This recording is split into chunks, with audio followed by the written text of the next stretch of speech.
I know many of you would like to watch it from the comfort of your own drawing room or bedroom and with a good air conditioner. But I can assure you, you just have to come to our MMA building only in your air-conditioned car, step into our air-conditioned auditorium, you will be having the same comfort and you'll have the pleasure of interacting with some of the outstanding speakers who come and going to be speaking to you here.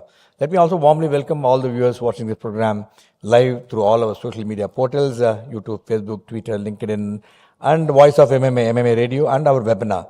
If you have any questions, as usual, please, the numbers flashed on your screen, send it to your thing. We'll pick up and place it before the distinguished speakers this evening, and they agree to respond to all your questions. Since we have a few more minutes, some people are enjoying their refreshments, let me give some lead time for them to come and join us.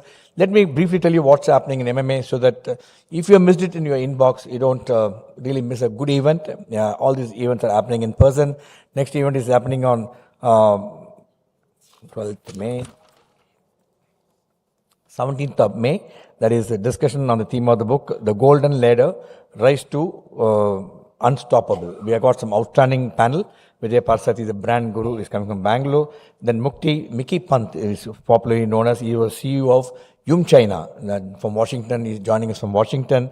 He was also former CEO of Kentucky Fried Chicken and very, very popular person. And Supratam Bose is again a global chairman of Johnson Johnson, former, and is also global Meditech leader and management consultant. He's joining us from Singapore. Then Ram Kumar, chairman of Shanti SB, joining us here. This is a book which everybody must watch. What does it mean to go up the ladder? We call it Golden Ladder in the terms of branding and personal branding. And on 19th of May, we have again Read and Grow, which is very, very popular program. We do exclusively for the students. This time the book what we have chosen is what the CEO wants you to know and how your company really works. And this is a book written by you all know the famous Ram Charan. We have got again outstanding panel, Sangeeta Sumesh, Mukund Kasturi, and also Senthil Kumar Sivaswamy, all great corporate leaders. On 24th, we have again outstanding event, the discussion on the company we keep. Divya Kannan, author from IIM Ahmedabad, got again a very good panel here. You must come and see what company we keep in a corporate world, how it makes a difference. And I really urge upon you not to miss it. In addition to that, we have events scheduled at all our chapter locations. We have on 12th May, we had the event at Sri City. We're having on 15th of May now, 18th of May again. We have an event at TDS Return, how you have to be practical aspect of TDS. We're having at Bhupati & Co. Then on talk on India 2047 at Foundryman at Ananaga. Then we have Pondicherry, we have a lecture in Andhra Chamber of Commerce. All these are happening. And another minute I will take to tell you what's happening on Monday, the 5th of June. We have an event on online by Sabita Natarajan, Women in Public Sector. Very few women have reached to the top level at public sector. What is that constraint one feel when we have women quite a bit in corporate world and other government? What is that happening in public sector? I think we'll listen to them.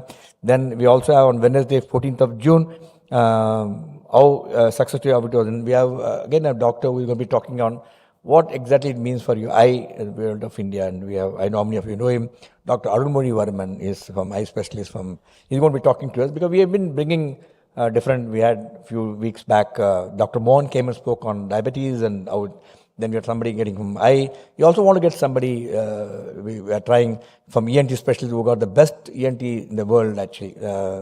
So we are trying to get from different aspects for the people to come and share their insights, which will be very, very useful to us.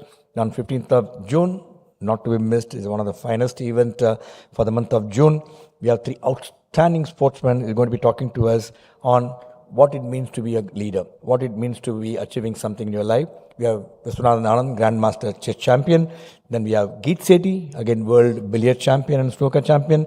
We have got Virendra Skona, again he's the captain of Indian hockey team. And he's going to be talking to us.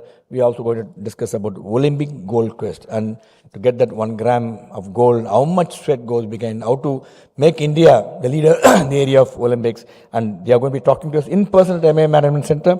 You must register because we expect a large number of participants to attend this event. Then on Wednesday, again, Read and Grow. On Monday, 26 June, again, along with policy matter, we are doing on urbanization, social changes and development.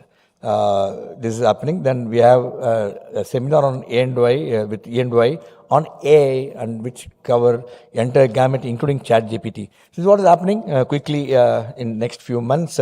Then July 7th, not to miss, MMA AGM and the award function. And we also lined up even till about August, but I will not bore you with that.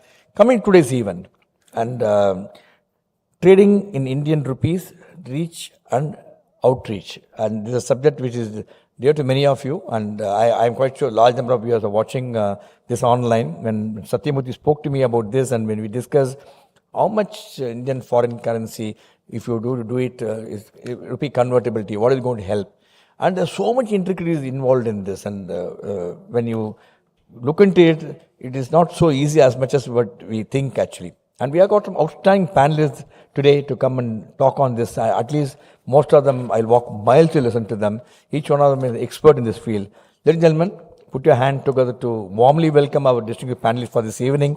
To start with, Mr. M.R. Sivaraman, IAS retired, is former Revenue Secretary, Govt of India, and former Executive Director, IMF. Then we have Mr. Suresh Babu, Professor of Economics, the Department of Humanities from IIT Madras, and also advisor to the Economic Advisory Council of Prime Minister. We have also with us Sanjay Kumar, a very well accomplished officer, partner, public policy and tax from Deloitte, and Satyamurthy, who is also a partner from Policy Matters. May I request dignity to please take your place on the dais. Gentlemen, a warm round of applause to Sanjay, Mr. Sivaraman, Suresh Babu, and Satyamurthy.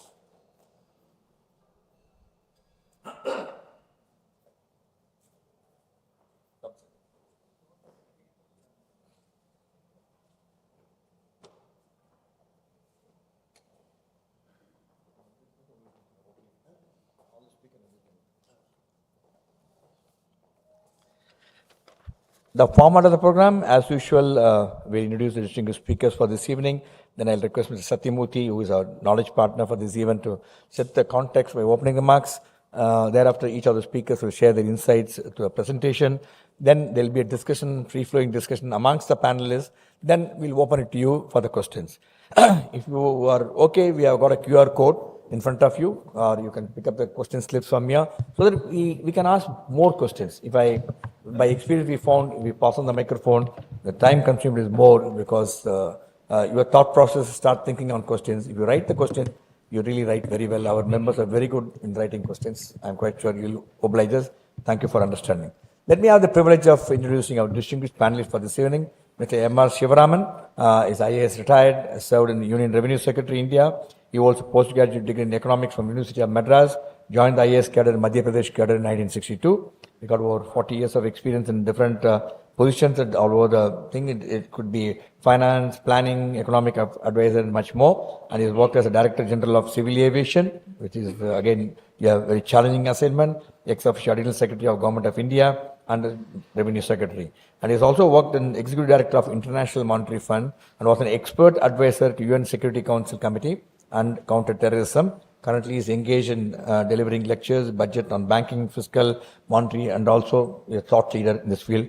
Very warm welcome to Mr. Ram. It's always a pleasure to have you with us. Let me have the pleasure of introducing Mr. Sanjay Kumar. He is a partner, public policy and tax, Deloitte. Sanjay leads he also leads a complex tax projects of Deloitte India and Advanced Price Agreement (APA) and Mutual Agreement Procedure (MPA). Sanjay also leads Deloitte engagement in G20 of 2023. They are the one who advise and lead the government and how the G20 is being taken around and what is the outcome.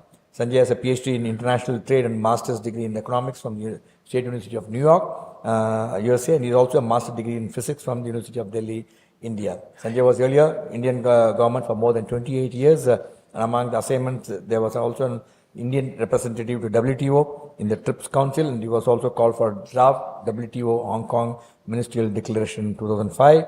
In the past, he has been a short-term consultant ICCE, and Sanjay has been a senior fellow and adjunct professor of public policy in Duke University. He takes regular classes at Duke University, and indeed a pleasure to have with us. Sanjay, warm welcome to you this evening. Pleasure to have you with us.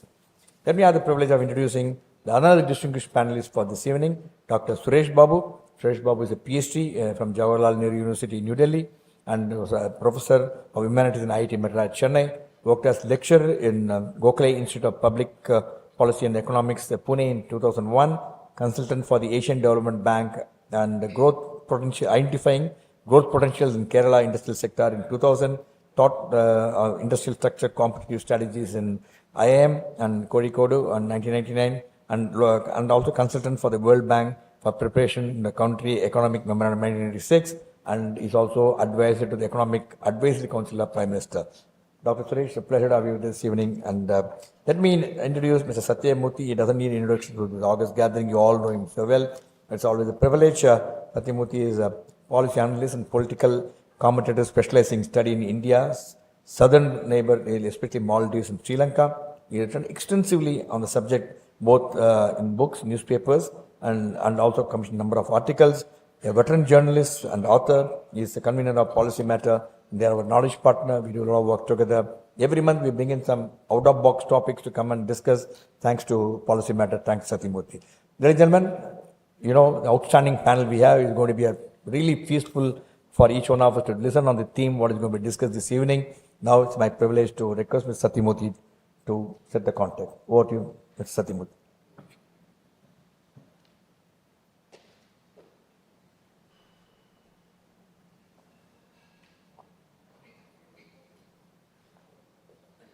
Good evening, everybody.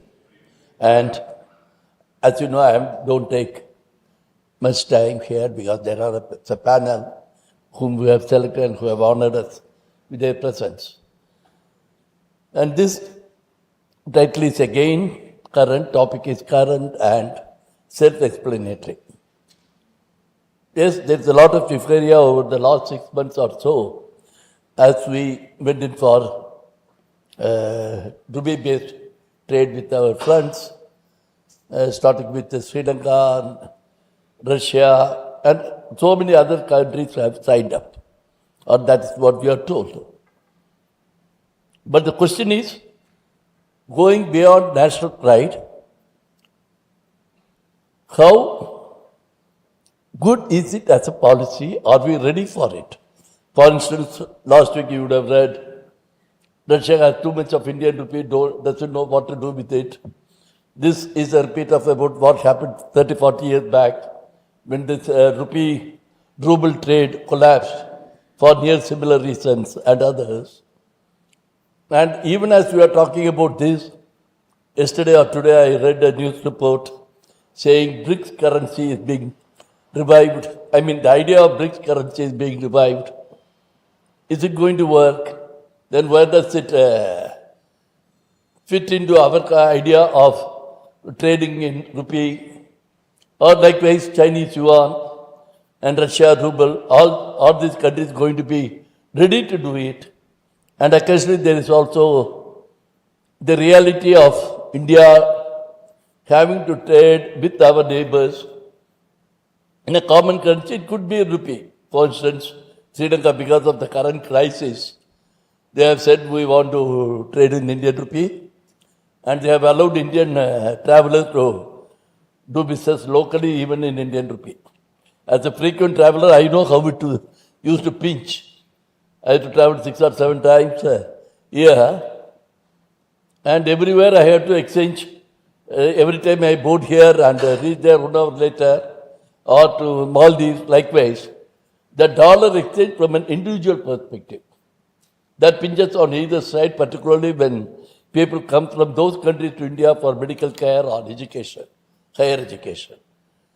But of course, this is only at the individual level, but in trade terms, there's a totally different picture. There's a huge issue there. And let me remind, before leaving, 15 years back, the Sri Lankan president of the day said, let us have a common currency or let us do business in Indian currency.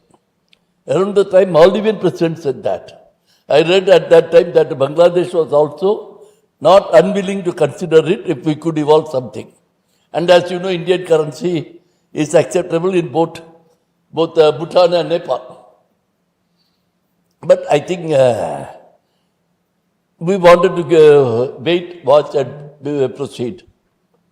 I don't think it was the wrong policy of the government, because that is how it should be done, not launch something like Euro as they did when they did and didn't know where to go.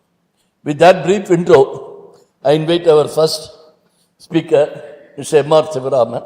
As I said, for speakers will, each of them will take about 15 to 20 minutes, and then we will have a brief question and answer session. Over to you, sir.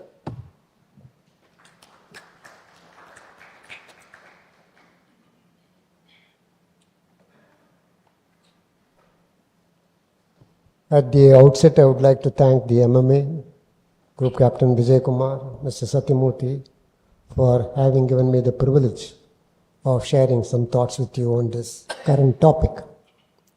Before I go to the topic, I want to mention an anecdote. It happened 4 days ago. The member of the Economic Advisory Council for the Prime Minister, may please note. I am a pensioner. I get a pension from the International Monetary Fund. For 22 years, I give a check to the State Bank of India, twice or thrice a year, to get back all the pension which is credited in a cooperative bank. It is known as the Bank Fund Staff Credit Union. Nobody else can be a depositor in that bank. Only the World Bank and IMF employees or retired people. So for the last 22 years, maybe some 70 checks I would have deposited. Nobody questioned. Money used to come. Income tax return, it is filed. I don't have to pay income tax on the pension, but I have to pay income tax on the interest that I earn on it. This time, I gave the check and came out. That was 3 days ago. So this is the progress we are making.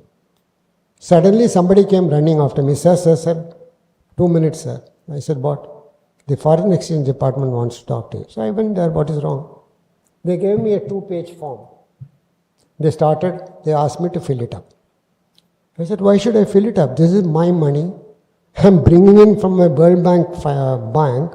I'm bringing it back to my account here. And this I have been doing for 22 years. And my friends, 1 or 2 of them are here. They are also doing the same thing. Why should I fill up this form? What is this Foreign Exchange Management? Foreign Exchange Management Act was done when I was Joint Secretary in Economic Affairs, and that's I was Secretary in Revenue Secretary. So they have no explanation. They said this is a new directive. So I spoke to the Reserve Bank of India today morning. So I asked them, one very senior officer, I won't name the person, is occupying a very top position. What is this going on? 22 years, this is a current account transaction. This is not even a capital account transaction. This is coming, pension is coming here, I've been banning it. Why do you want a farm now? He said, sir, we are not aware of it. We have not given any instructions. This is a current account transaction. For current account transactions, it is free. Right from the very beginning, from 1971-74 onwards, India has had current account convertibility. These are all current account transactions. No explanation is being given. You must bring it to the notice of Vivek Debra. If this is what happens, how can Indian rupee go global? This is a personal anecdote. Then I come to what happened in the past. Mr. Satyamurthy referred to it. There was a trade agreement between the government of India and the government of the then Soviet Union in 1953.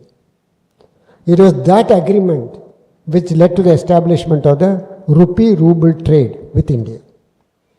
Now, that Article 6 of that agreement states all payments between India and the USSR may be made in Indian rupees. Article 7, almost all payments of trade in goods and other transactions will also be carried out in Indian rupees. Now this was there with all the Soviet Union bloc countries, Hungary, Bulgaria, Romania and all. But they, after some time, they stopped it. They said you have to go into dollar because we are not able to do anything. Now in this particular agreement, there was an Article 8, which said any balances in the rupee accounts maintained by the State Bank of USSR with the RBI or with authorized commercial banks will be convertible into, on demand, into sterling. That is, if there are a lot of rupees available here which cannot be used, they can convert it into sterling. That was the initial position. But thereafter it also changed because we didn't have enough dollars or sterling, so we could convert it into sterling. Then started all the problems. We started buying lot of equipment from Russia. mostly military equipment, heavy earth moving equipment, all kinds of machinery we used to purchase from Russia. So the balances with Russia started increasing. So, they couldn't buy anything from India. They used to buy detergents, soaps, pharmaceuticals, some chemicals, and consumer items mostly, and some kind of engineering good they used to purchase. So, rupee balances started mounting. And it reached a stage when Russia did not know what to do with the rupees. So, it reached a stage, I think by 1993 or 1992, I was Revenue Secretary at the time, I was not participating in this discussion. 35,000 crores had accumulated. So the problem was then after the collapse of the Soviet Union, the Russians said that now we'll go back to normal foreign exchange transaction, hard currency transactions. So what do we do with the balances? So there was a problem that arose during that time, rupee-ruble rate. So every time these transactions used to take place, there was a separate rupee-ruble rate fixed. So every month or every 2 months, Commerce Secretary had to go to Russia, or they used to come here and fix the rupee-ruble rate, which had got nothing to do with the ruble versus dollar or India versus dollar. So when Boris Yeltsin came probably 92 or 93, they said that we'll have to close this chapter somehow or other. So they closed the chapter, and the rupee-ruble rate that was fixed was 34 rupees to a ruble, which was at least 3 times more than the market exchange rate. But some other, I think, that was fixed, and ultimately they got rid of all the rupees. It was a rupee debt, and we paid them through hard currency or whatever it was.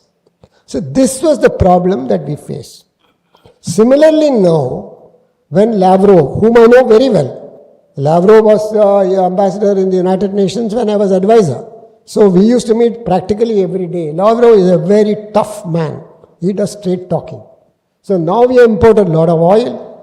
We very quickly entered into this agreement, rupee agreement. Russians also wanted to show that because they wanted to have some friends in this Ukraine war. But then they realized that all these billions of barrels of oil which we are importing are all getting paid in rupees. So he asked Jaishankar, what do we do with these rupees? So the talks have stalled. It's not progressing anywhere. So what do we do with the rupees? Now let us look at, I talked to some people. They said, can you give us some suggestions how the Russians can use these rupees? They can't use it. Suppose we decide, all right, we'll send them Mercedes-Benz cars. You can't send Mercedes-Benz cars because it is under sanction. You can't send anything excepting engineering goods which are manufactured in India, which the Russians don't want from you. So ultimately we have reached a stalemate as far as this rupee-dollar trade, Russia is concerned. Let's come to Sri Lanka or Bangladesh, which is slightly different. In the case of Bangladesh and Sri Lanka, we are on we have a huge trade surplus with them. Where will Bangladesh get the rupees? The Bangladesh exports up to about $2 billion a year to India. And we are exporting about $10 to $12 billion. So $10 billion worth of rupees, how will the Bangladesh government or Bangladesh exporters, where will they find the rupees? So this is another problem which I don't know any banker can answer it. Gopinath is sitting here. He was executive director in State Bank of India. From where will they find the rupees? Same case with Sri Lanka. Now Sri Lanka is, of course, as Satyamurthy said, relax, you can go to Sri Lanka, pay rupees and buy shirts or whatever it is you want, Sri Lankan cutlery and crockery. So some rupees will be floating there. Bangladesh has not yet done it. So these are complicated issues. So I get the feeling that Reserve Bank of India was also pushed into it. So in 1961, if you look at the history of the Reserve Bank of India, and in the appendix it is stated, Mr. H.V.R. Iyengar, who was the governor there, he wrote to Mr. Nehru, dear Mr. Jawaharlal Nehru, this rupee trading arrangement is going to fail. Please do not push it. Whatever way we can manage the hard currency transaction, we will manage. So Mr. Jawaharlal Nehru was confronted with this letter by the Department of Economic Affairs. He said, throw this letter into the waste paper basket. This is a political decision. Now coming back to what has happened. Now in the current dispensation, I would like to say, now in the current dispensation what it says, use a surplus balance. Now there it said, if there are surplus balances, it can be converted into sterling, which didn't take place after some time. use a surplus balance, rupee surplus balance held may be used for permissible capital and current account transaction. Permissible, again a clerical terminology. Who is going to permit it? Some clerk sitting there in Reserve Bank of India or in Commerce Ministry will permit it. Permittable capital and what is permissible capital, nobody knows. So same way which I filed a form. Payment for projects and investments, export, import, investment in government treasury bills. So these are, something which has come out of the blue. They say that it was there in the economic survey, Indian rupee should go global. Let me come to what is a global currency. Now there are 18 currencies in the world which are freely convertible. Now what is a freely convertible currency? A freely convertible currency means there are absolutely no restrictions by anybody on the use of that currency. Whatever the central bank of their country issues a currency, Australian dollars, New Zealand pound, Singapore dollars, Kuwaiti dinar, or Kuwaiti UAE dirhams, all these are convertible currencies.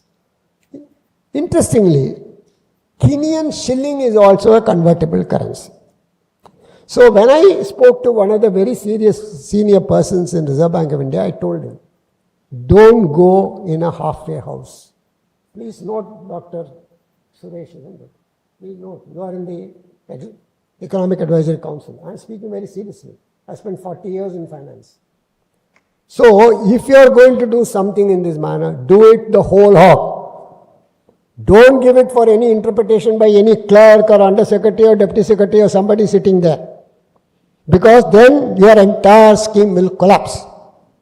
So I was talking, yes, I did it when I was revenue secretary. I brought down the custom duties by 40% on a single go. Manmohan Singh told me, you and I are going to jail. When another government comes, they will send you to jail. But I didn't go to jail because the revenue increased, industries flourished, everything. So if you want to do it, go the whole hog. Don't go about permissible capital transaction, this, that, opening of Vostro account, Nostro account. Nobody knows what is Vostro account, Nostro account. I think even Gopinathan will find it difficult to explain to you what is a Vostro account, what is a Nostro account. So this is what has been happening. Now when I say a currency has to be freely convertible, means freely usable.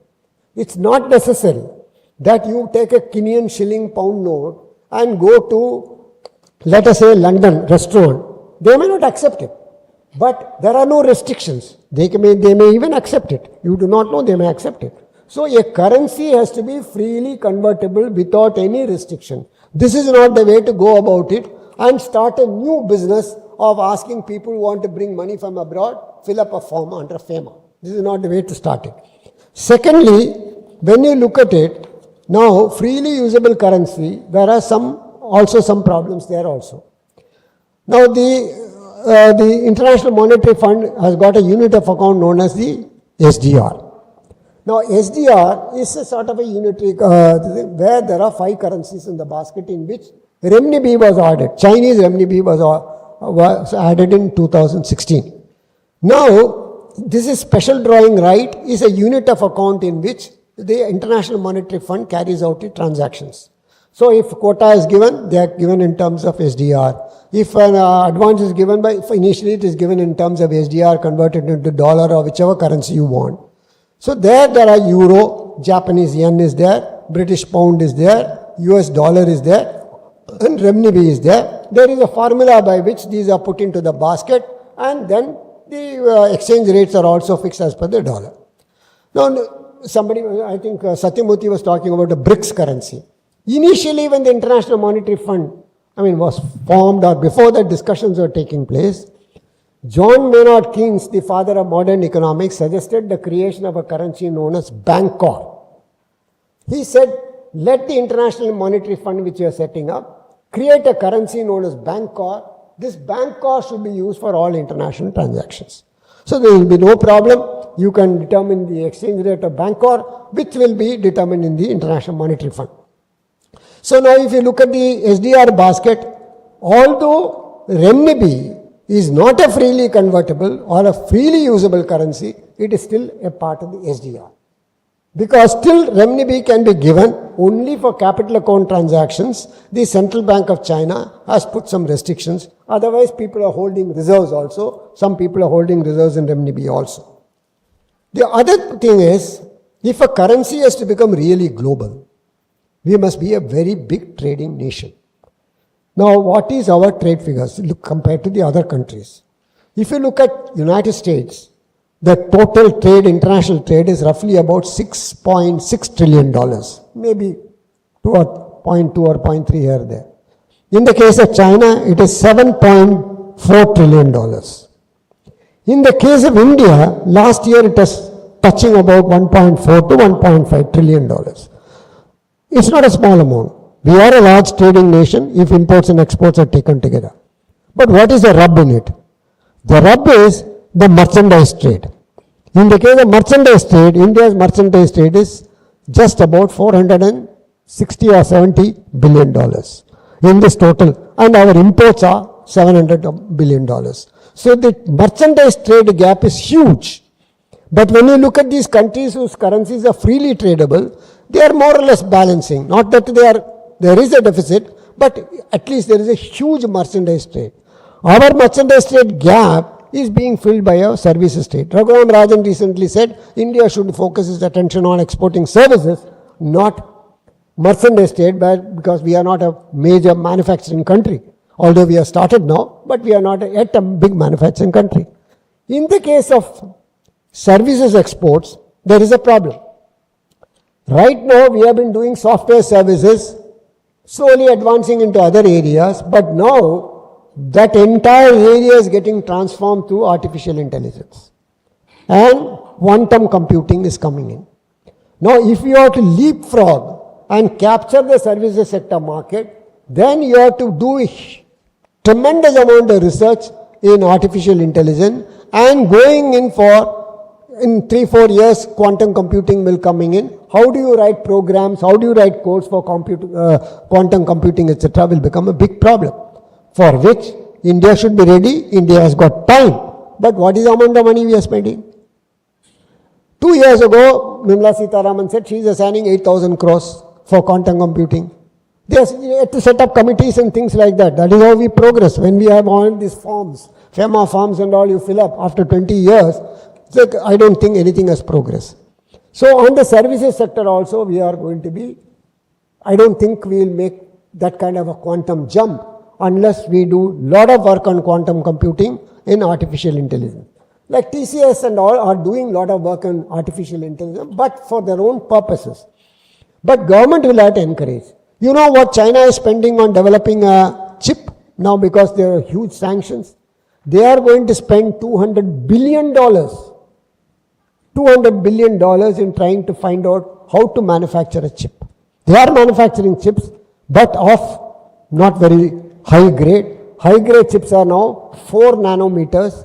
They have come up to 2 nanometers. India can design chips of 5 nanometer. They have already designed in Hyderabad, and it has gone to TSMC for manufacture. India can design, but we have no manufacturing facility here yet.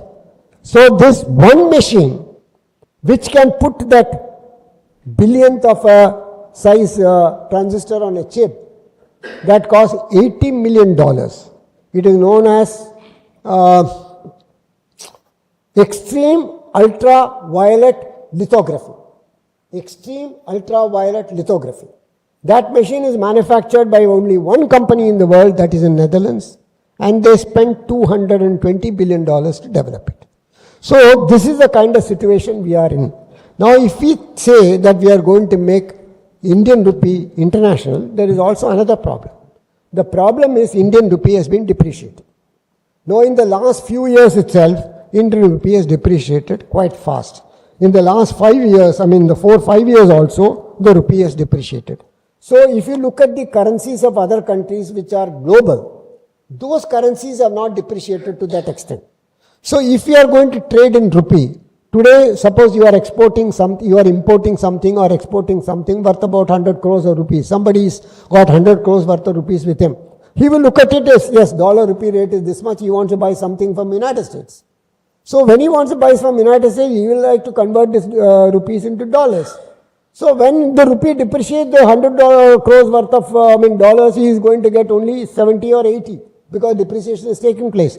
In the case of China, the depreciation is not that high.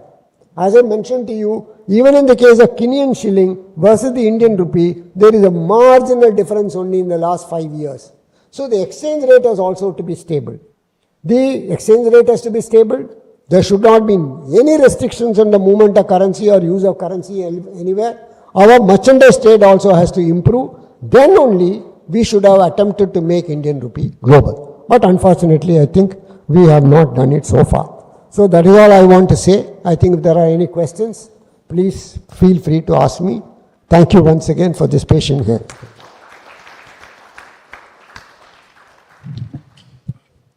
Thank you, sir. As you mentioned, even in the Sri Lankan case, some economists there have been flagging the concern. If you are going to do all business in Indian rupees, where will you go for other currencies like dollar or euro for paying them, those countries? So those issues remain. Now I invite Dr. Sanjay Kumar too.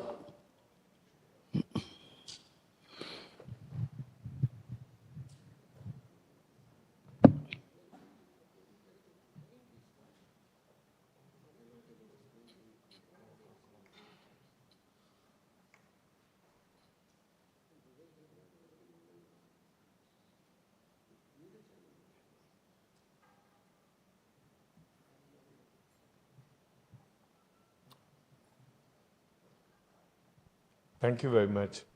And thank you very much for inviting me to MMA. I didn't know much about the MMA, but it's a nice revelation, I must say.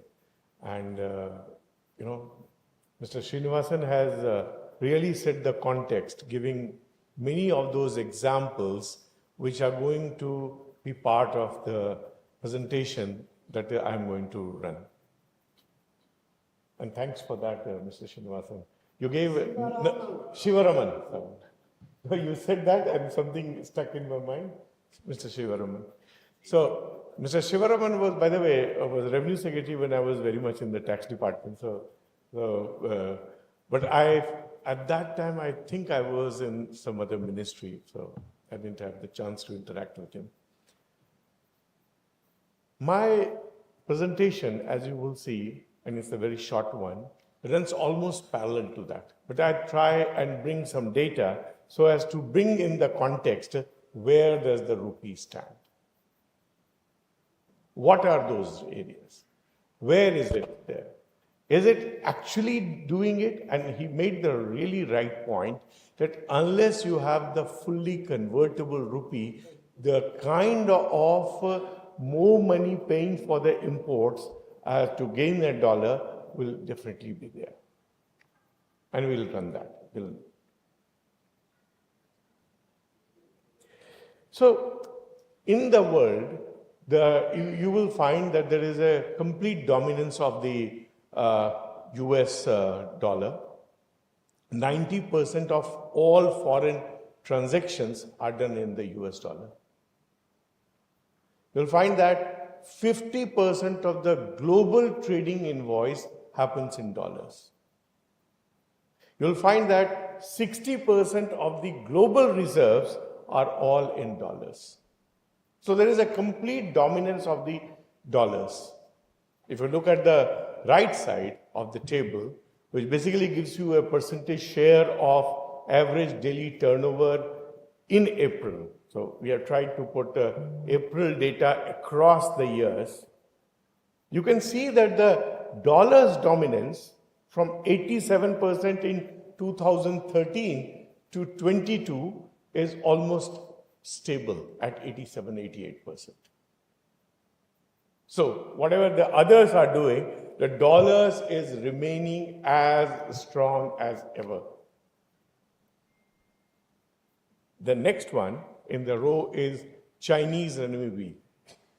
And you can see, I think Mr. Sivaraman did make a point talking about the Chinese, how they are doing despite it being partially convertible.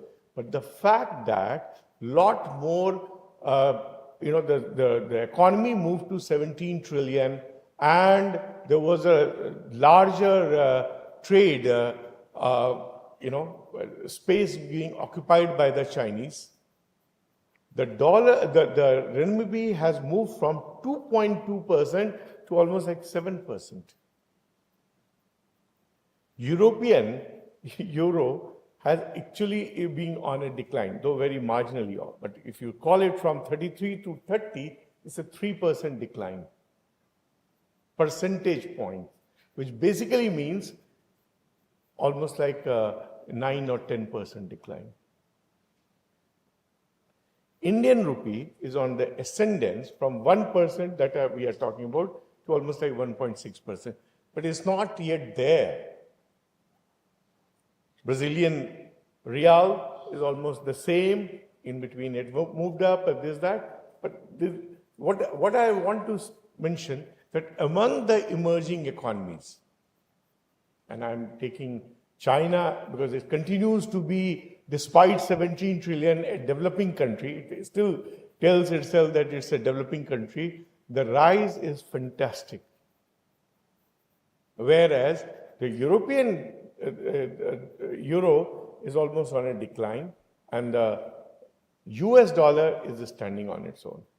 So to think of something like US dollar declining in recent future seems tough at the moment based on the numbers that is coming through. Let me move to the next one. So how the rupee trade is being promoted, and I think Mr. Sivaraman did talk about some of those events, but let me put it in terms of 1950s to 2022. And if you see the journey, India traded oil from Iran, and that was in rupee. So you'll find that each of these things which have happened in tits and bits. It has not happened in a very continuous manner. There has not been a thrust towards the rupee trade. And largely, one of the reasons I will say on the next slide, which is my last slide, but a very, very important one, why it has not happened.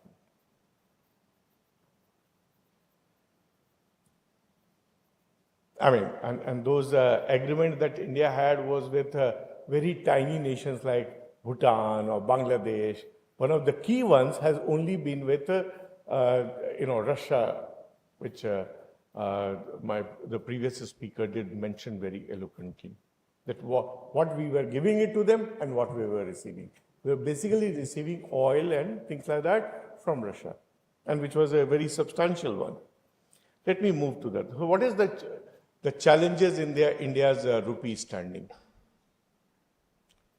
Heavy trade reliance on US dollar.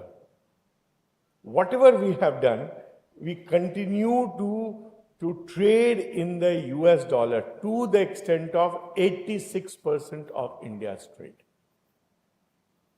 So all the efforts which you saw through the zigzag path from 1950s to now, almost like 75 years, is basically only for that 14%. And those 14% could occupy other currencies as well. So it has been as minuscule as that. If we see how much of India's imports originate from US, it's only 5%. And 15% of our exports go to US, and largely on the services sector. And we talk a lot about the services sector. I think Mr. Sivaraman also mentioned. But you know, how much do I get from the GICs, global in-house companies, or back offices as we normally call them? Only about 10 to 15% on the cost. Though, in terms of numbers, 54% of the GICs exist in India. So what is holding it? Do they not consider us as important in the economy? Do they think that we are not capable enough?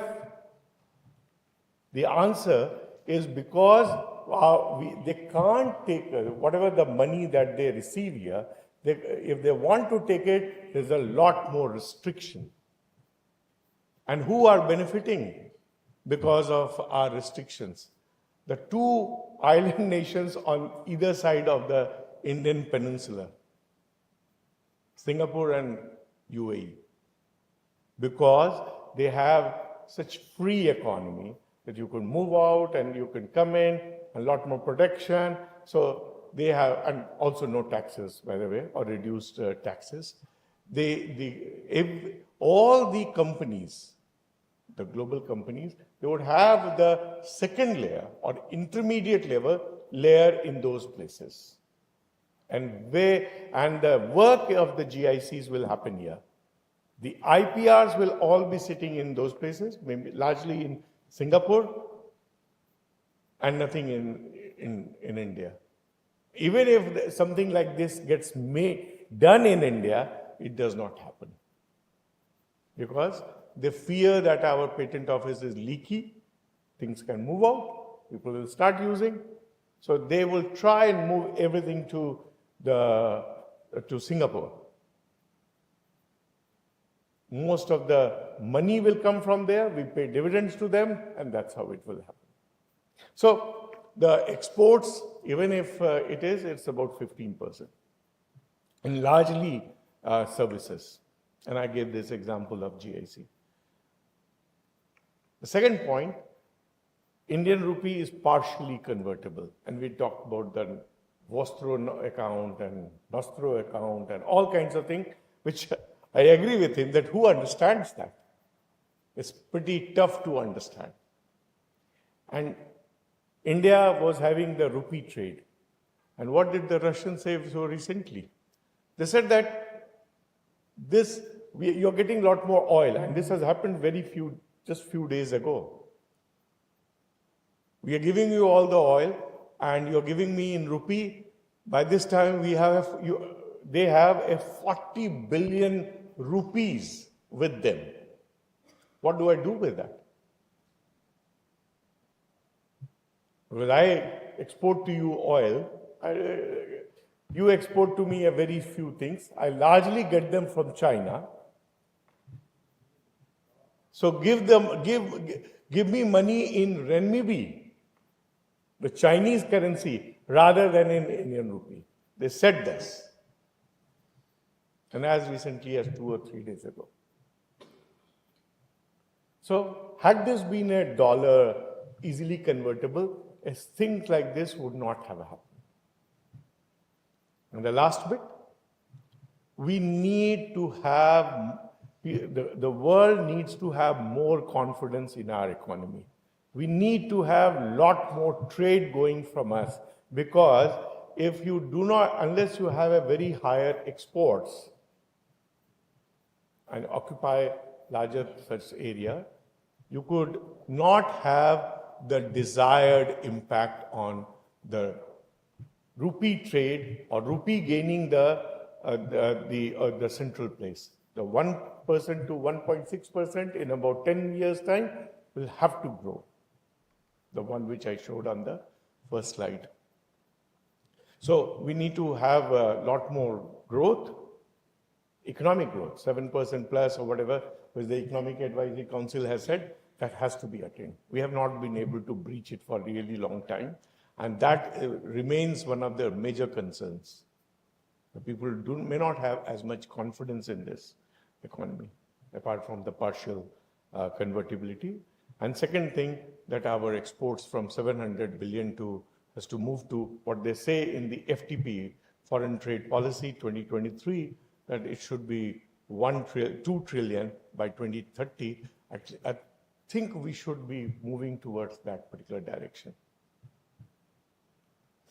So I tried to give a little more numbers to those stories, and when you see these stories, these numbers, it impacts you a lot more, because many of these policy decisions, though it will not be taken, they will be taken in North Block and Mint Road, but those things will have to be done as quickly as possible. So I will stop here And thank you very much for inviting me.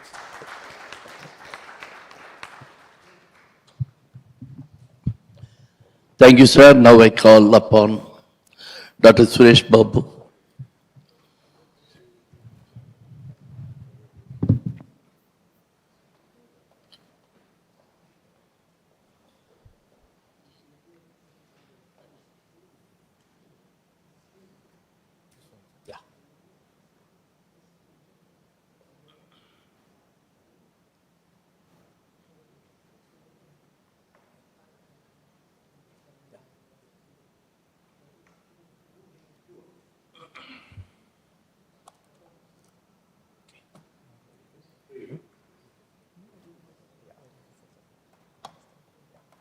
Okay, thank you very much. It's my privilege to be here today in this very distinguished panel. It's actually very difficult to speak after two eminent speakers because I think most of the issues have been covered. But I wear two hats. I am a part-time policy advisor and a full-time professor. So I'll wear the second hat, that is of a professor, and try and see whether I can wade through some of the simple aspects of this whole rupee trading issue. Okay, so what I shall do is to set a background. Why did we at all go for this? B, what is this mechanism? Vostro, nostro. C, what are the positives of this? D, the downside. And finally, some issues in terms of discussion. So that's the way, broadly, I organized my talk. I apologize, my slides will have a lot of text, but I will just, try and focus the main points, okay? Because as you all know, academics are very fond of tests rather than, graphs. Okay. So, actually we started this whole RBI's mechanism, trade settlement mechanism in July 2022, as we all know. And by December 2022, we saw the first settlement of foreign trade in rupee with Russia. And I will end with this Russian experiment where we are right now. Okay. So what is this mechanism that we are talking about? The mechanism is a means of using rupees instead of dollars. Yeah, the dominant currency, which Mr. Sanjay Kumar just explained to us.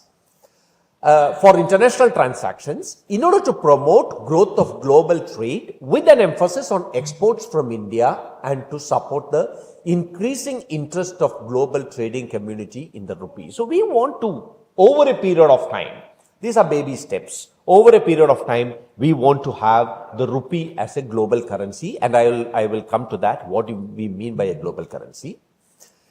Now, so the rupee is now going global. 18 countries have agreed to trade in rupee. Not very big ones, but yes, some big ones. But the number 18 itself is a good first step for us. And what is the context? Well, as explained by Mr. Sanjay Kumar, very difficult to get out of the grip of dollar, but there is a kind of a thinking to de-dollarize international market because there is this constant threat of global economic slowdown, which we have been hearing quite for some time. And what is our game plan there? Our game plan is to try and turn this into an opportunity. What the Chinese did some time back, we are trying to do it in a different way. Okay. So this is the background in which we actually started this whole thing. That is, there has been a strengthening of the dollar over time, and that has made imports expensive for many countries in the world.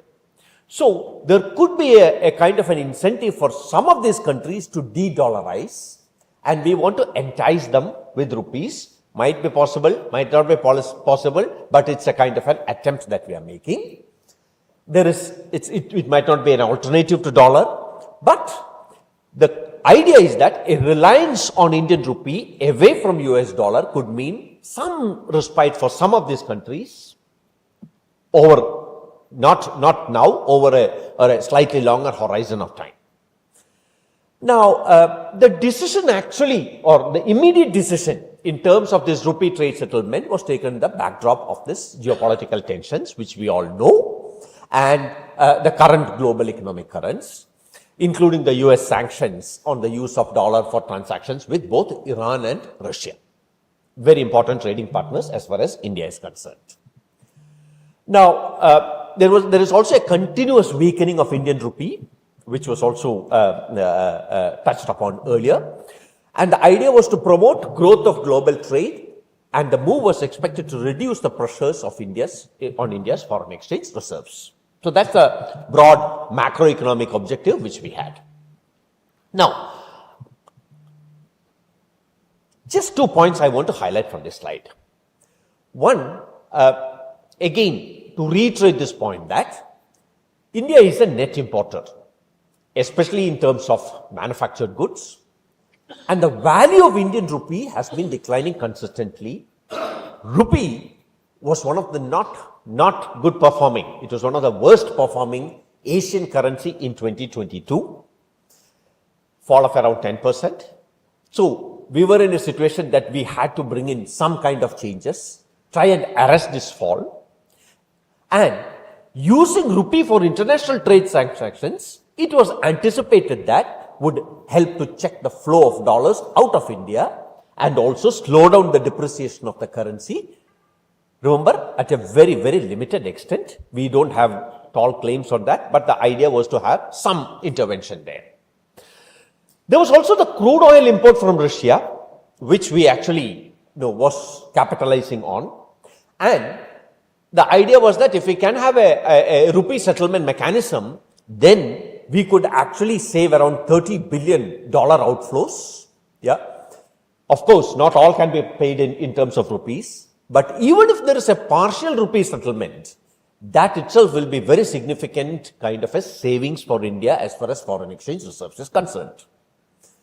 Now, another important aspect which went into this decision was that there was a 17% drop in the exports to Russia. So the trade deficit with Russia was widening, and we had to do something. And this widening of trade deficit was just because there was a delay in the payments that we were receiving from there because of the international sanctions against Russia. So in this backdrop, we thought that we can have this settlement mechanism. Okay. Now let me see how it works. It's a very simple. How does it work? For example, if an Indian buyer enters into a transaction with a seller from Germany, okay, Indian buyer has to first convert rupees into US dollars. Then the seller will receive those dollars and then it is converted to euros. Yeah. Both parties involved will have to incur conversion expenses. And there is also the risk of foreign exchange rate fluctuations. So if we can agree to settle it in one currency, well, and if it is rupees, that will be actually beneficial for us, and that is the logic. How is it done? It is done through a Vostro account, and Vostro is nothing but a bank holding an account in another bank. Okay. Now let me push that a little further. That is, a bank of a partner country, for example, Cuba's bank may approach an AD bank in India. For example, an AD bank, because Cuba is interested to be a part of this settlement. That's why I'm taking Cuba as an example. Interestingly, Sudan is also a party to this rupee settlement thing. So there are some countries which are showing interest. Now, so what they do is that they will open a special rupee Vostro account, SRVA. This AD bank then will seek the approval from RBI with the details of the arrangement, and subsequent approval from the RBI is granted to this bank, and this special rupee account in the Indian AD bank by the Cuban bank shall be opened, and trade settlement then will start by both parties in Indian rupee. That's the mechanism through which. So one bank is actually opening an account in an Indian bank, yeah, and then the trade is carried out in Indian rupees, and that is the kind of a mechanism that we are actually having now. Okay.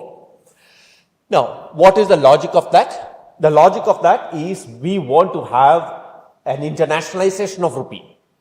Yeah. My previous two speakers talked about a global currency and an international currency. But what is an international currency? Well, I think as academics, I think the best definition of an international currency is in this fantastic paper by Chin and Frankel in 2008, where the function of an international currency is in terms of the store of value as well as in terms of medium of exchange and as a unit of account. And governments as well as private actors should be able to use this currency for all these functions. So we know that any currency has these functions. Yeah, store of value as well as medium of exchange as well as a unit of account. Yeah, but the government as well as private actors should be able to use this international currency for all transactions. Yeah, and it should also become a kind of an anchor for local currency pegging, and that's an international currency. So our wish or dream in the years to come is to make this rupee as an international currency. Okay. So what are the positives? Yeah, I will just highlight two. Well, there are some benefits in terms of invoicing rupee with some trade partners such as Russia, Saudi Arabia, Nigeria, UAE, yeah, where India is a large importer and there is also potential for exports as well. Why do I say this? Well, this is the potential and the trade for rupee settlement with some of these countries, with Iraq, Saudi Arabia, UAE. We are in negotiation with UAE. Yeah, we are also trying to push it with Saudi Arabia. So there is a possibility for India to enter into contracts with these countries because we have a unfavorable trade balance with them. So if we can settle it in terms of rupees, there is a possibility that India might benefit, and that is the idea that we are pursuing in this. Okay. The second kind of thing, well, in a very short span, we have now 60 special rupee postal accounts, which is not very small. In a matter of 7 months, we are able to get 60 special rupee postal accounts, which means that there is some interest. 18 countries have opened. And with some of these countries, India is having a large trade deficit. 8 countries, Botswana, Germany, Guyana, Malaysia, Myanmar, Oman, Russia, Singapore, with all of them we have trade deficit. So if we can actually push our rupee trading with them, it could be beneficial. And that is one of the important things that we might actually achieve once we can push it a little more. Finally, a very interesting kind of a research that was put out by the State Bank of India research group showed that there is a change that is happening globally in terms of trade in oil and commodities. That is, some countries are actually unfavorable in terms of settling it in terms of Hong Kong dollar or UAE dirham. So if we can get somewhere there, close to that, then there is a possibility that Indian rupee might also be accepted globally in terms of settlements. But it's a long way to go, and I'll come to that towards the end. Okay. Finally, of the positives, well, the BRICS countries tried to de-dollarize. Yeah, and that was the whole idea of the BRICS currency, which we were talking about earlier also. But what it actually gave was an opportunity for China to push its agenda. Yeah, because once when the de-dollarization kind of an argument started to gain momentum, China pushed its agenda. Now again, there is another kind of a thinking towards de-dollarization, and it could be an opportune moment for India to encash, and that is one of the positive fallout, likely positive fallout. Let me come to the downside of this whole argument. Well, we know that lot of benefits in terms of a lowering of transaction costs, cross-border trade, all might happen. But when our trading partners also have depreciation of their currency against dollar, it might not be appealing for them. I'll tell you an example of this. Bangladesh, Turkey and UK have depreciated against dollar by more than 10%. And the classic example is that of Turkey. Turkish lira depreciated almost 94% against the dollar. Yeah? Now, will they import from India or will they import from somewhere else is the question. Yeah. So the point that I want to really flag here is that once when our trading partners also witness devaluation of their currency vis-a-vis dollar, then very difficult to entice them to really trade in rupee. And that could be a kind of a roadblock which we might actually hit. Second, dollars kind of a dominance we already saw. Yeah, we saw that very nice figure which was put out by Sanjay Kumar.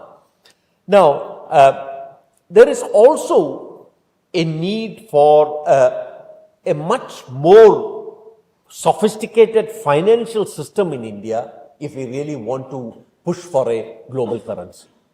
And we have to really develop both regulatory mechanisms as well as depth in our financial markets if we really want to go to a global currency status of the rupee.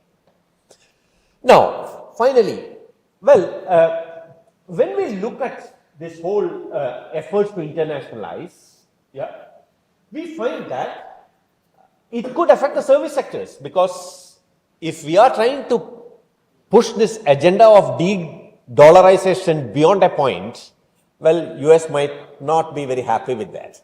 US might retaliate.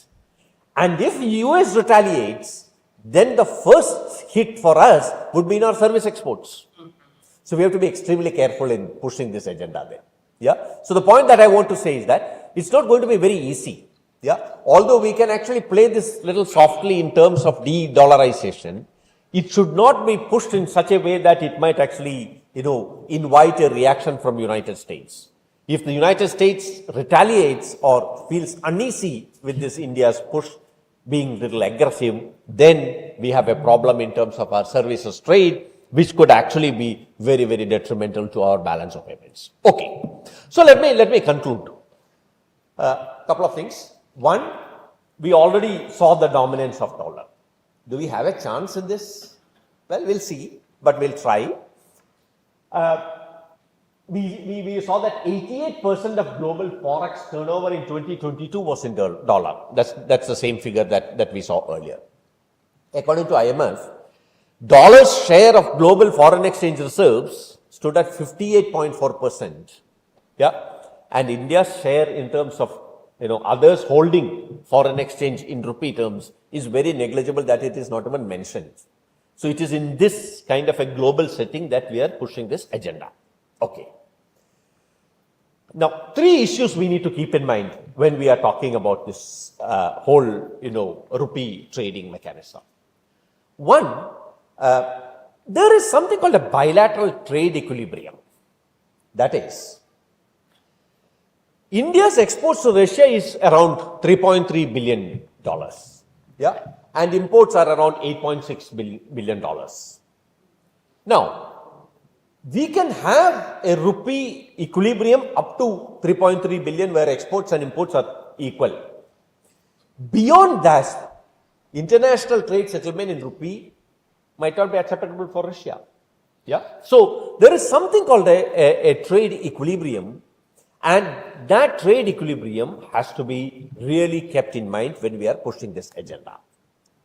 Second, there is a possibility that this could lead to macroeconomic imbalances, and lead to a situation where India's trade deficit is financed with surplus investments of trading partners, which might go actually to government securities and treasury bills. Yeah. So the idea is that we are allowing them, at least in terms of investing their surplus in government securities and treasury bills. Now that might go in terms of financing India's trade deficit, which might not be a very, very comfortable situation from a macroeconomic point of view. Second, now we know that exchange rate is an important variable as far as international trade is concerned. Yeah. Imagine a situation where there is depreciation of currency against US dollars and an inflation. Yeah. So that there are two macroeconomic hits that could happen to an economy. One, depreciation of a currency, and two, inflation also. Right? Imagine a situation where there are a lot of customs duties also. Yeah, then your production might become very costly. You might become slightly uncompetitive in the global markets. You need to be very careful of that. Yeah. So inflationary tendencies might actually push us into a very difficult situation if we don't have a comfortable exchange rate management policy. Third, well, I already touched upon this. We are actually fighting in an era of global trade protectionism and geopolitical rivalries. Yeah. Now, in this situation, it is very, very difficult to push rupee further. Yeah, because every country is trying for a kind of a protectionist trade policy. So there is a limit for us. Now, let me stop with what happened with Russia. Yeah, as it has been in the news. What happened with Russia is a very, very interesting kind of a scenario. We were very enthusiastic with trade with Russia, but our exports to Russia fell. And in three major categories, it was very, very low. Telecom instruments, iron and steel, and drug formulation and biologicals. During the same time, our imports from Russia increased. Yeah, crude petroleum, fertilizers, yeah, and petroleum products, all of that increased. So we got into a very peculiar problem that our imports from Russia increased dramatically and our exports to Russia actually slowed down. What is the net result of that? India and Russia have suspended our efforts to settle bilateral trade in rupees after months of negotiation. Yeah? Why? Because there is a high trade gap in favor of Russia. Moscow believes that it will end up with an annual rupee surplus of more than $40 billion. What will they do with that? Yeah? And they are not happy to accumulate more and more rupees. And that's precisely a problem. That is, as my two previous speakers highlighted, rupee is not fully convertible still. So, we need to have reform measures both in financial as well as in currency markets. Also, please keep in mind that India's share in terms of global exports of goods is just about 2%. Yeah? And when you have a share of exports of 2%, there is not much of a necessity for other countries to hold a lot of rupees because they are not importing from India much. Yeah? So, unless we actually increase this share higher, there are limits for pushing this agenda. Yeah? So, I'll stop here and will be happy to take questions. Thank you very much.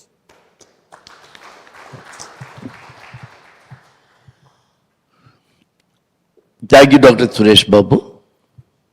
And thank you, all three panelists. Before I ask the questions from the floor, generally I don't intervene in this question and answer session, but today I have a question for all three of you. What if tomorrow morning US withdraws all the sanctions against Russia?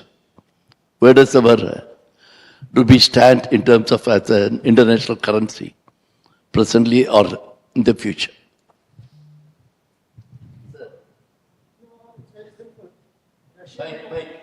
Russia will not agree to trade with India and Indian rupees because they are interested in dollars.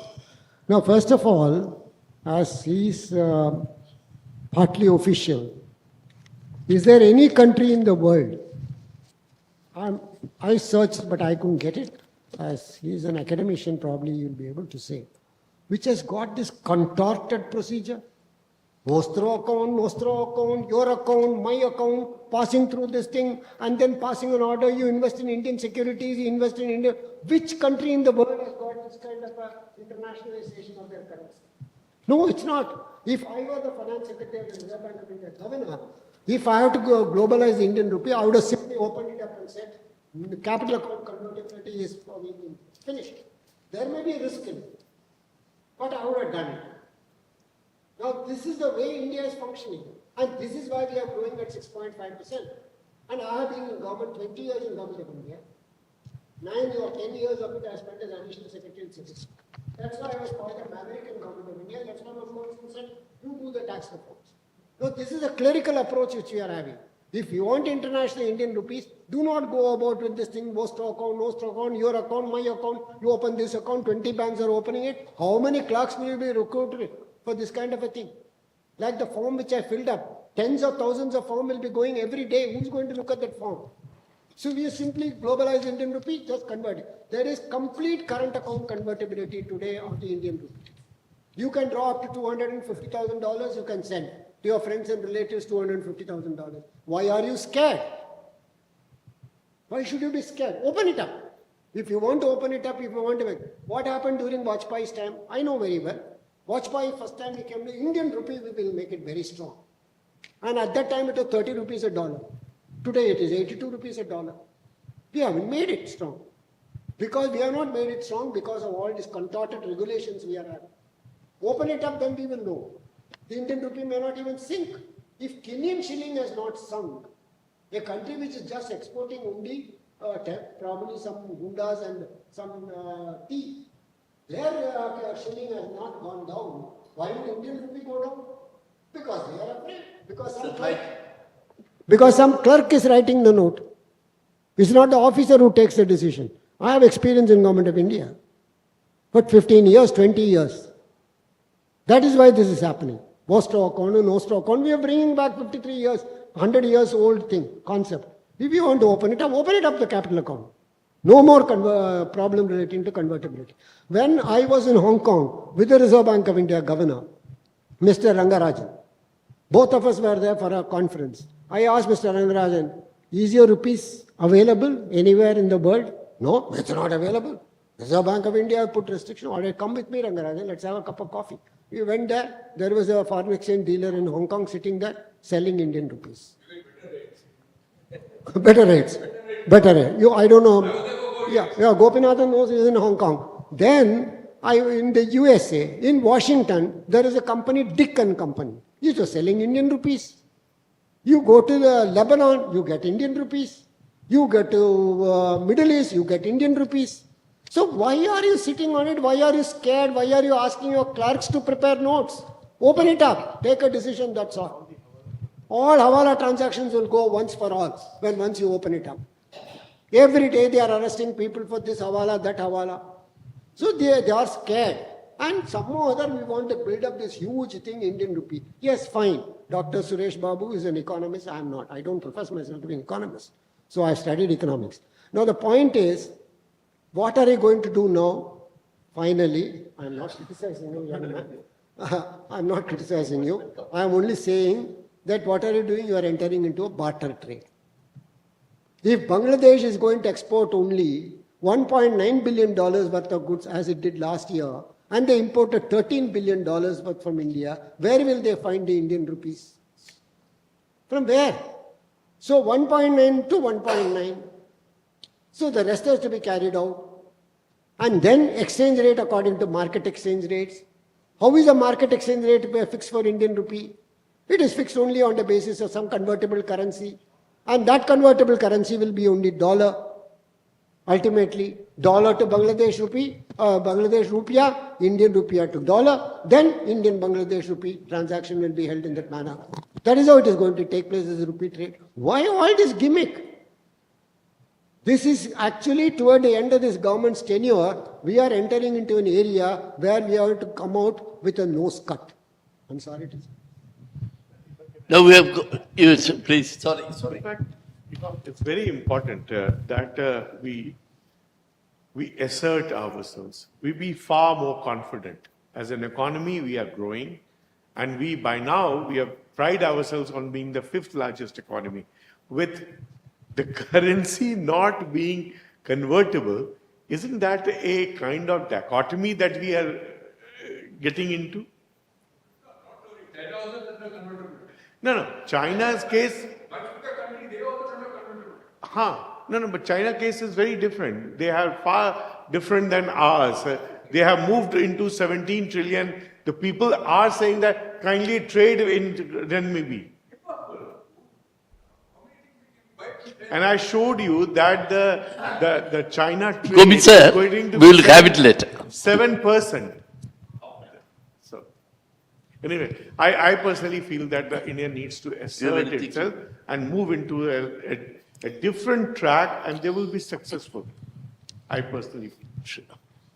Do you have anything to add? No, I think that's fine. See, I will just one more point I will add. Because I was right through and through in the government of India when the reforms took place from the beginning. At every stage, people were scared. Oh, television. What will happen to Indian television industry? All the industries are sitting top at this and that, all this. What will happen? Nothing will happen. You want rotten TV to be in my drawing room? Why can't an Indian have a better TV? Are we not having TVs?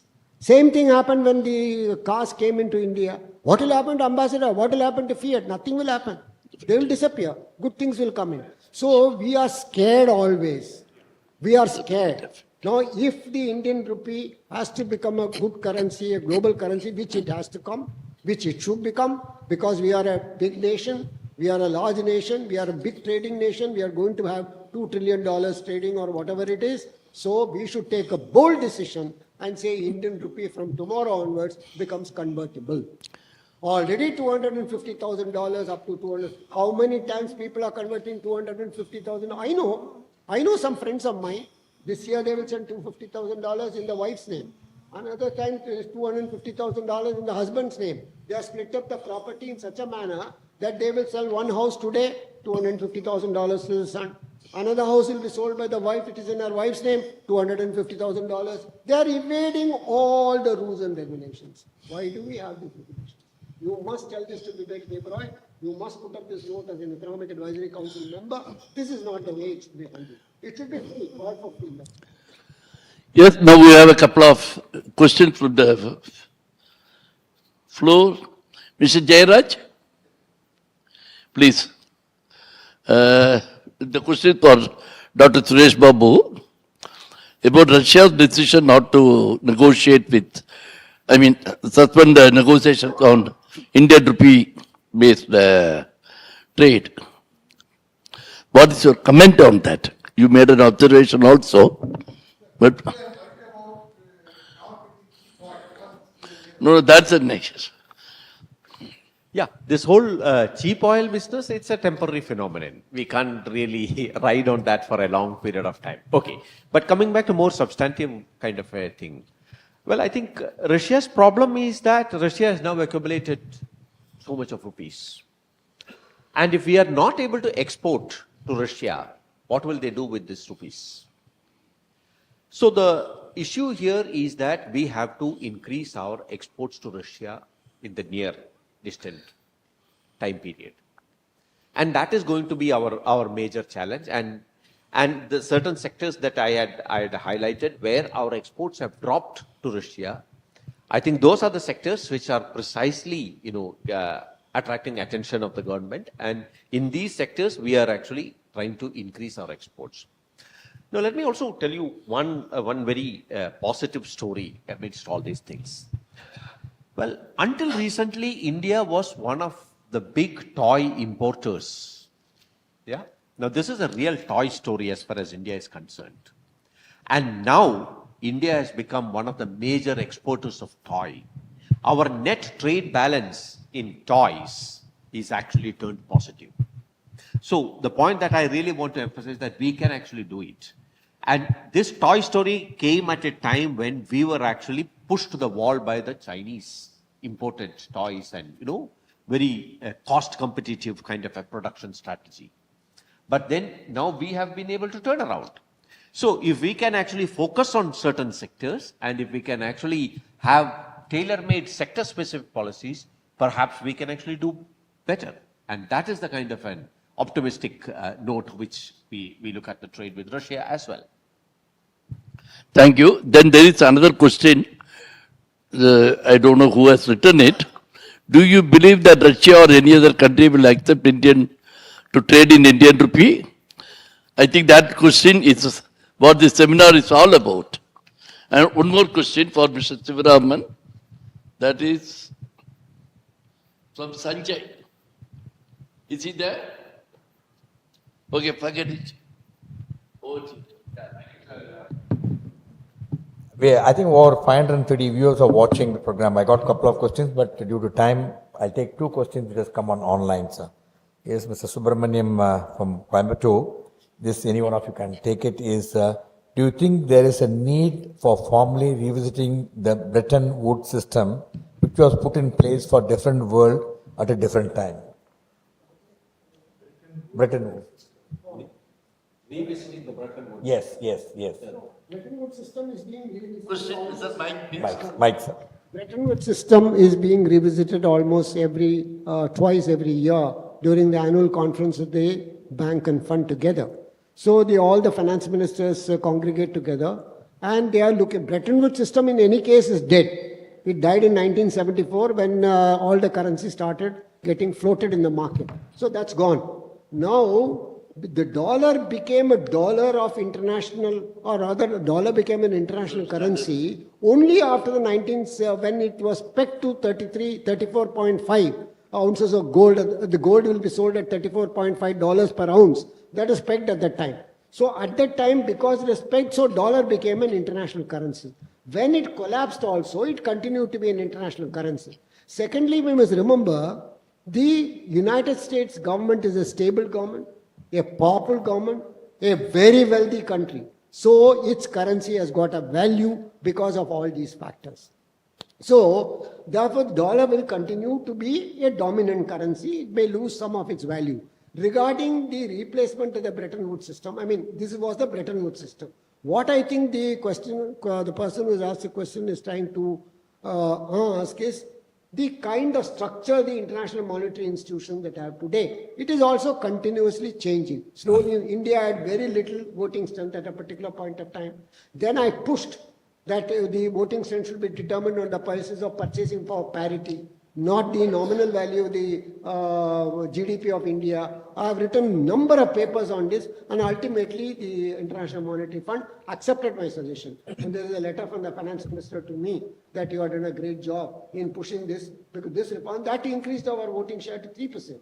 Now, he was talking about India being the fifth largest economy. My strong belief, which I must tell the member of the Economic Advisory Committee, India is the third largest economy. Because the rest of this undervalued, not accounted for India. And no one knows, there is a report, two reports with the government of India. One, you may not have access to that report. That is the National Council of Applied Economic Research and Institute of Financial Research of Delhi. Both of them have submitted a report separately, independently, set up by Pranab Mukherjee, my minister at that time. He set up this committee in, I think, 2000, before he became president. They were asked to evaluate the black money in circulation in India. Great. You remember? Good. Both of them, don't reveal the report because I'm going to reveal it. Both of them gave the report that 75% of Indian transactions are not accounted for. The raids that are being conducted is all based on some of the suggestions given in that report. First order that was passed by the government of India was all education institutions should take the fees only by check. Remember that? Whether they are taking it or not, I don't know. Then so many things they started changing. They changed the road transportation, whatever it is, the transportation act, saying all the licenses now, for example, you Venkatraman purchase a new car, group captain. If he purchases a new car, if he purchases from the canteen stores department, it's a different issue. If I buy a new car, then I'll have to pay 5,000 rupees miscellaneous charges. I'm speaking from my personal experience. What is that miscellaneous charges? 500 rupees is for the number plate, 4,500 rupees to the RTO. So the total amount collected by that is estimated to be in this report 5,800 crores per year. So Government of India changed the law. They said, no, there is no need for a RTO to inspect your new car. You are getting a new car from the factory. Would you be like to satisfy yourself with the new car or the RTO? They said, no, the RTO will not come in the picture. It should all be transacted through the computer. Only 3 states have done it. Telangana, Andhra Pradesh and Maharashtra partly. No other state has done it. Thank you. They don't want to lose this money. So, this is the way, if India's full accounting takes place, we are the third largest economy in the world. You can go to the site. There is an economic news or economic report site which gives the actual GDP of countries on the basis of their computation, you will find India the third largest. Good. I'll take one, maybe rapid fire, so that short answers I can accommodate more questions. Two more questions I'll try and accommodate. One is from Ravi Kumar from Chennai. Is the existing infrastructure and environment adequate for the country to launch the rupee trade heads-on? And should we make it a prestige or strategic issue vis-a-vis China and its currency yuan?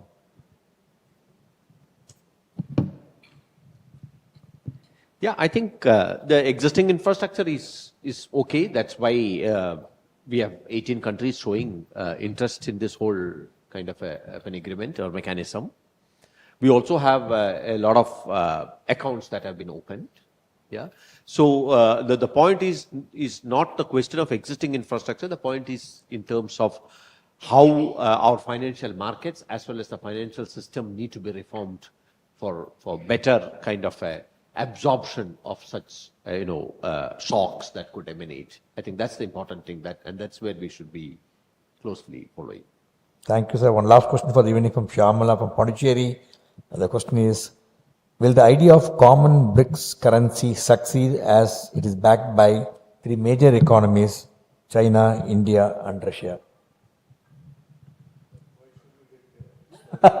These are questions I think you may like to answer. Why should we? Again, multiple currencies, multiple things. Why don't we think of strengthening that union and making sure that it's a currency which everybody trades. You gain into the economic position, you gain into the trade position, rather than relying on some breaks, this, that. Because this is a trap. You'll fall into. Trap. And some nation is far bigger, 5 times bigger than you. You'll fall into that. So don't get it. Thank you, ladies and gentlemen. A big round of applause to the distinguished panelists. Thanks, Mr. Suresh, Babu, Mr. Sivaraman, Sanjay, and also Satyamurthy for ably moderating. May you please step forward and as a token of appreciation, accept a small gesture of memento from MMA, and I take Atish also to join us on the stage.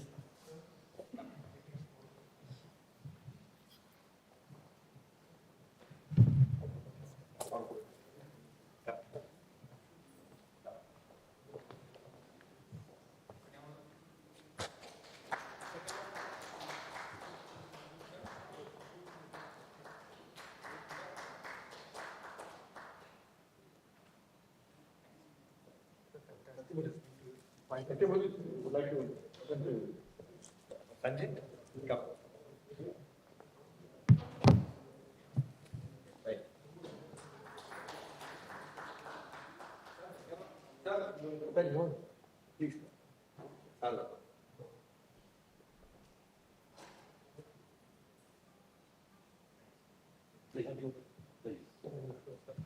Thank you, ladies and gentlemen. See you. Bye bye. Till we meet again.